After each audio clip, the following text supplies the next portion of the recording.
5 मिनिटात 25 बातम्यांचे सहप्रायोजक आहेत defence career academy, Chhatrapati Sambhajinagar व कोल्हापूर। युवक युवतींनो, भारतीय सैन्यात घडवा अभिमानास्पद करिअर।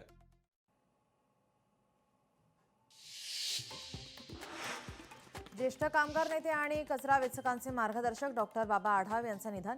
पुण्यातील कचरा संकलनात व्यत्यय येण्याची शक्यता।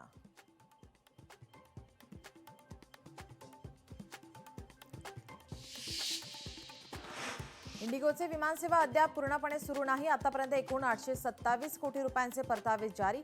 विमान वाहतूक मंत्री राममोहन नायडू आज लोकसभेमध्ये निवेदन सादर करणार।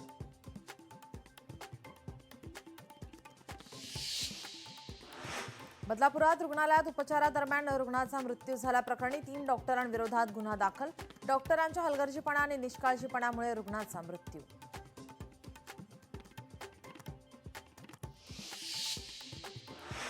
अमरावतीत मोर्शी पोलिसांची धडक कारवाई। चोरट्यांकडून 26 मोटरसायकल आणि एकूण 90,02,000चा मुद्देमाल जप्त।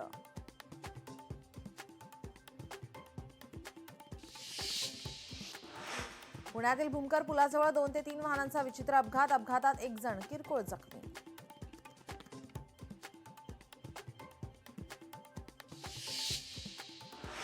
नाशिकच्या खमताणे गावात 75 वर्षीय व्यक्तीकडून 9 वर्षाच्या मुलीवर अत्याचार। चॉकलेटचा आमिष दाखवत अत्याचार केल्याची माहिती। आरोपी विरोधात गुन्हा दाखल।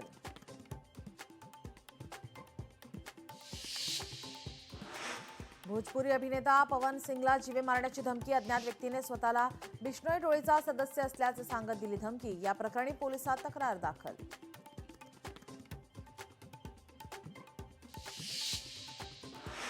मध्य प्रदेशच्या शिवनी येथील प्रशिक्षणार्थी विमान कोसळलं। दुर्घटनेमध्ये पायलटसह 2 जण जखमी। विमान हाय व्होल्टेज वायरला धडकल्याने अपघात।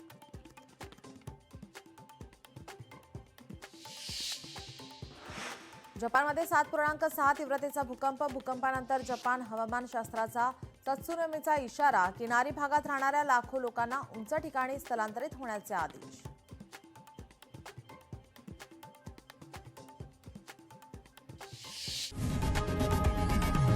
लोकशाही मराठी ऐका, पहा, जागरूक रहा।